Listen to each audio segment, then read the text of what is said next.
Welcome to this edition of The Rewind, and first, the headlines. Or better yet, the headline. Because nothing got our attention like this one. The time limit on cohabitation by Honorable Sarah Opendi.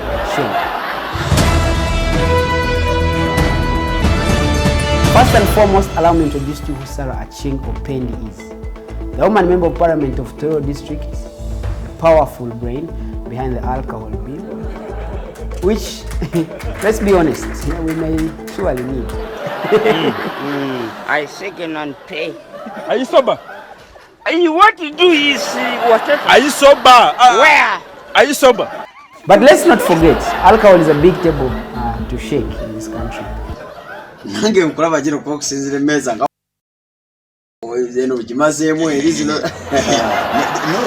this is my hobby.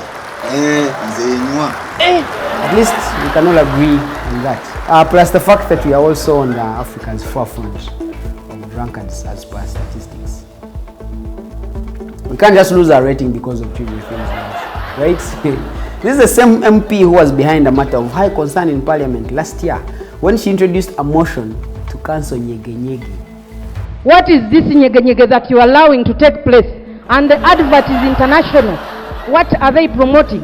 That it is okay for you to have a partner, to come with a fellow male partner for Nyege Nyege. This is the message. Now keep in mind, this is one of the biggest events we have as a country. We even had our former female Speaker of Parliament, Rebecca Kadaga, from TheRewindUg on a 360 camera. You guys remember that?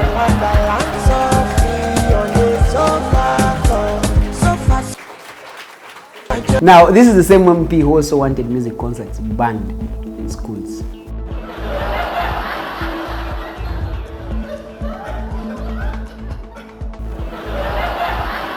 Ladies and gentlemen, meet Sarah Opendi, the MP who is against the happiness of Ugandans. Now, as we still have a lot of important matters perturbing the country, you know you Ugandans are so quick to forget. You guys forget Si Papa is still in jail, Brian White cancelled a mega festival on us a few days ago. A lot of mysteries remain unresolved. I'm also still in this quest to find out where Olax has got his famous, unique name from. The Member of Parliament for Tororo, Honorable Sarah Opendi, has yet dropped the mother of all diversions. Basically saying that it is unfair to live with somebody's daughter or son for 10 years, why not legally registered as a married couple? For a minute, I agree. 10 years is rather a long time, guys. What we are not sure about is why she didn't directly attack Bebe Cool and instead decided to go in corners. Now, in Honorable Opendi's view, couples staying together for 6 or more months are to be considered married, even if they have not made vows in church or signed any legal documents. Now, should you think this is a joke, this shit involves penalties. If couples that have spent more than 6 months together are to split, then there will be a share of property as suggested by the law. Sure. Guys, I don't know about you, but I can easily see which side the Honorable is taking. Now, what I don't know is if this issue is bigger than the Iron Sheets case that has not been, or yet might just not be concluded. Now, by my kind of job, I googled the thorough meaning of cohabiting right after I got a feeling that we could have been misunderstanding the Honorable and found rather interesting facts. Now, starting with cohabiting, as per the Wikipedia, cohabiting is an arrangement where people who are not married, guys, this is why I listen carefully. Cohabitation is an arrangement where people who are not married, usually couples, live together. They are often involved in a romantic or sexually intimate relationship on a long-term or permanent basis. Now, the facts that we found are: 1, they do not have to be married. They are often involved in a romantic, sexually intimate relationship. Guys, let's just call it sex. They have sex for long-term, or better yet, on a permanent basis, which means you can cohabit forever. Guys. Now, I personally think Sarah Opendi last played this dating and cohabiting game when asked in the last one, because the landscape the environment, or better yet, the topic. The topic, Opendi, in fact, let me put it this way. Honorable Sir Opendi has no clue the price of the drinks that are on the table she's shaking.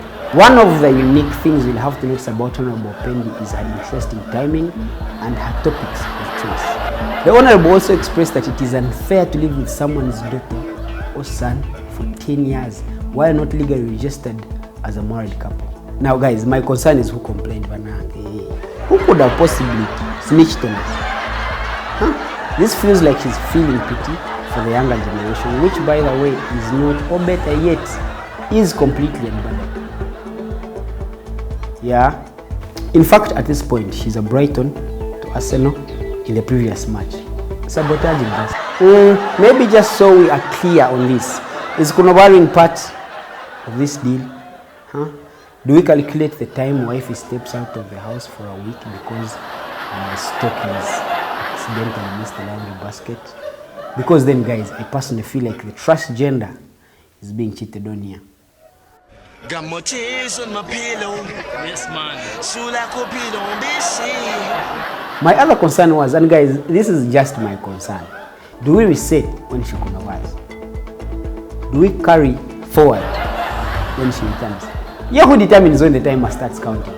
When do we start counting that yes, today, starting today, me and you are officially in it? Now, maybe to put the complexity of the situation at hand into perspective, allow me use Vanyankoleme. Word on the street is, these people never say I love you. With them, you never tell whether you're dating or not. They just take you for fancy lunch, buy you nice food, call you every day, suggest sex, and then ask you why the two of you are renting two separate houses. Oh my god, I had a story like that where the guy was in the car with the chick. He went to share a tour that place, bought a ring. He entered the car, and the chick was sitting there, and then he was Don't ask me about that. I don't have the specifics of how that works, guys. Basically, what Opendi is saying is that if she moves in 2 days after next week, and you guys divorce, she has the right to the fridge. She can stick the fridge. This is the immediate excuse as to why guys' rooms will be empty moving forward.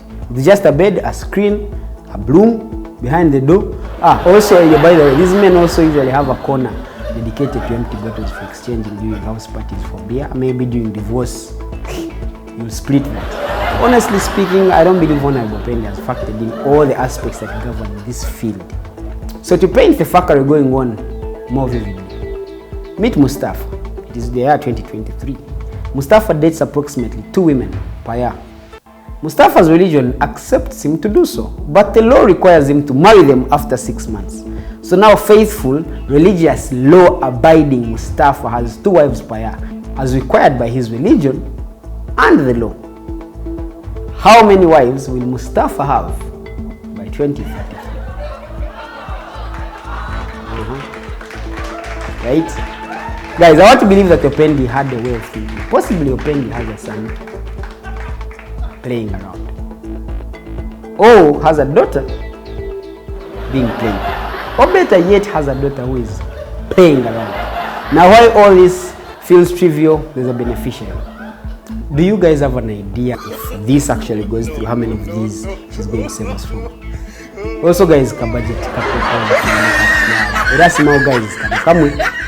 Actually, when you put it that way, it feels like smile. Because now marriage and proposals will just be automatic. 6 months, boom. Now, in reference to her timing, Opendi's idea comes just when the parliament is tussling, deciphering, trying to decode the homosexuality bill.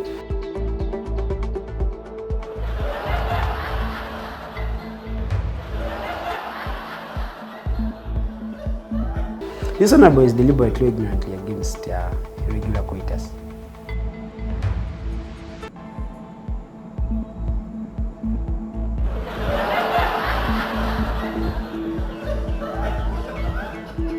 Anyways, Bagai, do not accept to be diverted. Keep your eyes on the dollar rate, your Airtel data, fuel prices, or anything that might just rise as you enjoy the fruits of your illegal cohabiting. Ciao. See you in the next one.